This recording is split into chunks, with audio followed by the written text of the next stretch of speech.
అందరికీ నమస్కారం. నా పేరు రేపల్లి యోగప్రకాష్ ఎలియాస్ రాము. కోడూరు మండలం, కృష్ణా జిల్లా. మనం కోడూరు మండలం దివిసీమలో సముద్ర తీర మండలం. కోడూరు మండలాన్ని మన పక్కనే ఉన్న నాగాలంక మండలంతో పోల్చి చూసుకుంటే ఇవాళ ఎన్టీఆర్ గారు మొట్టమొదటి మండల వ్యవస్థ ఏర్పాటు చేసినప్పుడు ఏర్పడిన ఈ కోడూరు నాగాలంక మండలం అవనిగడ్డ పాత తాలూకా కేంద్రంగాను నియోజకవర్గానికి కేంద్రంగాను ఉండగా ఫిర్కా వ్యవస్థ, గతంలో ఉన్న ఫిర్కా వ్యవస్థ, తాలూకా వ్యవస్థల తర్వాత మండల వ్యవస్థ ఏర్పడిన తర్వాత ఇది కోడూరు మండల హెడ్ క్వార్టర్స్ అయింది. మనం నాగాలంక మండలంతో పోల్చుకున్నప్పుడు అది నీటిపారుదల సంబంధించినటువంటి అమినిగడ్డ దగ్గర మన ఆర్టీసీ డిపో దగ్గర కాలువలు రెండుగా చేరుతాయి. అది దివి సౌత్ సెక్షన్, మన కోడూరు దివి ఈస్ట్ సెక్షన్. కాలువ కట్టే ఒక రోడ్డుగా అవనిగడ్డ నుంచి ఉంది. అలాగే నాగాలంక. ఇప్పుడు ఇక్కడ నా కోడూరు మండల భౌగోళిక స్వరూపం కొత్తపాలెం దగ్గర నార్త్ ఛానల్ పోతుంది. ఆ చివరికి వచ్చేటప్పటికి వేణుగోపాలపురం, సాలింపాలెం పంచాయతీలో ఉన్న గ్రామాలు. అలాగే కోడూరు నాగాలంక రూట్లో కోటి మీద వరకు కోడూరు మండలం అయి ఉండగా ఇటు సముద్ర తీర గ్రామాలు ఉన్నాయి. మన ఉల్లిపాలెం అలాగే రామకృష్ణాపురం. ఇవాళ మండల వ్యవస్థ ఏర్పడి ఇంతకాలం అయిన తర్వాత కూడా ముఖ్యంగా తెలుగుదేశం పార్టీని బీసీల పార్టీగా అభివర్ణించుకుంటూ ఉంటారు. ఈ తెలుగుదేశం పార్టీ అనేది ఏర్పడిన తర్వాత బీసీ పాపులేషన్గా కొత్తగా ఒరిగింది ఏంటి? కోడూరు పంచాయతీలో దాదాపు 800కి దగ్గరగా ఒక వార్డులోనే ఓట్లు ఉంటే 600 ఓట్లు కూడా లేని పంచాయతీకి అంతకు ముందే పంచాయతీ, గ్రామీణ పశు వైద్యశాల లాంటివి ఏర్పడి ఉంటే తెలుగుదేశాన్ని, ఎన్టీ రామారావు గారిని వీరాభిమానులుగా ఉన్న బీసీలు ఒక ఉదాహరణకు రామకృష్ణాపురం, అంతకుముందు గొల్లపాలెం 77 తుఫాను ముందు పేరు, దానికి అనేక శివారు గ్రామాలుండి పెద్ద రెవెన్యూ గ్రామం, మేజర్ పంచాయతీ అది. ఆ గ్రామానికి ఈ రోజు కూడా గ్రామీణ పశు వైద్యశాల లేదు. సచివాలయంలో ఎవరో వెటర్నరీ అసిస్టెంట్ పెట్టామని సమర్థించుకోవచ్చు. అంతేకాకుండా కోడూరులో ఉన్నటువంటి 2 తీర గ్రామాలకి మధ్యలో హంసలదీవి, అంటే ఉల్లిపాలెం నుంచి రెవెన్యూ గ్రామంగా ఉల్లిపాలెం చెప్పుకుని హంసలదీవి నుంచి ఊటగుండానికి కనెక్టింగ్ రోడ్ లేదు. ఈ నార్త్ ఛానల్ గ్రామాల నుంచి మండల హెడ్ క్వార్టర్స్కి కనెక్టింగ్ రోడ్లు లేవు. అలాగే మందపాకల మరో కోడలి ప్రాంతం.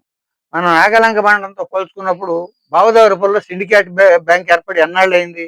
అలాగే నాగాలంక హెడ్ క్వార్టర్స్లో ఒక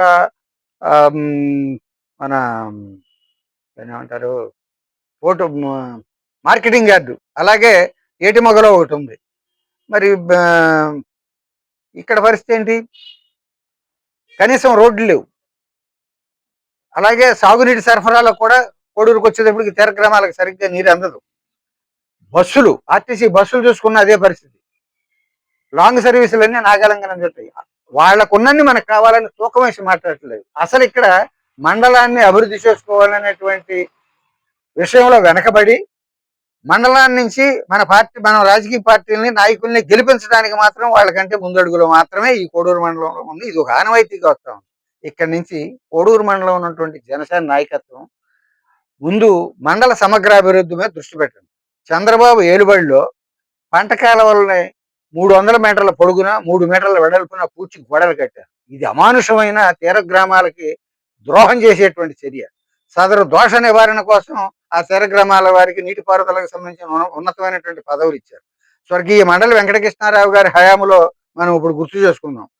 దివి ఈస్ట్ సెక్షన్లో మన సెక్షన్ ఆఫీసులో ప్రతి మైలు పొడుకున్న కాలువగట్టుకి ఒక లస్కర్, డిపార్ట్మెంట్ భాష, మన భాష మైల్ జమాన్, ఐసీ అసిస్టెంట్ 3, వర్క్ ఇన్స్పెక్టర్ ఉండి, సెక్షన్ ఆఫీసర్ గారు కాపరం ఉండి ఎప్పుడూ కాలువల వెంట తిరుగుతూ సాగునీరు అందించేదానికి కాలువ గట్టులను కాపాడేవాళ్ళు. కాలువ గట్టు మీద ఏదన్నా మొక్క పుట్టి అది కాస్త చెట్టు బొద్దు కట్టి బెరడైతే దాని బెరడికి నెంబర్ వేసి పుస్తకాల్లో రికార్డు చేసేవాళ్ళు. అటువంటి వ్యవస్థనే ఇవాళ ఎందుకు లేదు? ఎవరు దాన్ని తీసేశారు? ఇట్లాంటివన్నీ మనం కేవలం గొప్పవాళ్ళని అప్పుడప్పుడు స్మరించుకుని విగ్రహాలకు దండలేసి సంవత్సరానికి ఒకసారి వర్ధంతులు, జయంతులు జరిపినంత మాత్రాన సరిపోదు. ఇవాళ మరి ఇది ఇలా ఉండగా వాస్తవానికి ఎంతో మంది గొప్పవారు ఉన్నారు. వారు చేసిన సేవలు ఉన్నాయి. వారి అబ్బాయిలు ఇప్పుడు పదవుల్లో లేరు. ఆ పదవుల్లో బుద్ధప్రసాద్ గారు ఉన్నారు కాబట్టి ఆయన పేరు స్మరించుకుని ఏవో కొంత కార్యక్రమాలు జరిపిస్తూ ఉన్నారు. అది లేని వారి పరిస్థితి ఏంటి? వాళ్ళు చేసిన త్యాగాల మాట ఏమిటి? ఇట్లాంటివన్నీ కూడా మనం ఆలోచించాల్సినటువంటి సందర్భం ఉంది. ఆ మహనీయుల త్యాగాలని కాపాడి మన నెక్స్ట్ జనరేషన్కి అందించాలి. తక్షణమే జనసేన నాయకులు, మండల వ్యాప్తంగా ఉన్న అన్ని కార్యకర్తలు చంద్రబాబు టైంలో జరిగినటువంటి అక్రమాలని ఇక మీదట కొనసాగకుండాను తీర గ్రామాలకి, చివరి కాలువ చివరి భూములు ఉన్నటువంటి గ్రామాలకి వారికి మేలు జరిగే విధంగా ఎటువంటి అక్రమాలు ఇక మీదట కొనసాగకుండా చూడాలి. మండల హెడ్ క్వార్టర్స్ ముఖ్యంగా లింక్ రోడ్లు జరగాలి. అట్లాగే రైతుల భూములన్నీ నిషేధ జాబితాలో నుంచి విడుదల కావాలి. అక్రమంగా పలుకుబడి గల వాళ్ళు ప్రభుత్వ స్థలాలను కబ్జా చేసి క్రమబద్ధీకరించుకునే అవకాశాన్ని జరగకుండా మీరు కట్టుదిట్టమైనటువంటి కాపలాదారుగా ఉండాలి, ప్రజలకు జవాబుదారీగా ఉండాలని చెప్పి జనసేన నాయకులకు విజ్ఞప్తి చేస్తారు.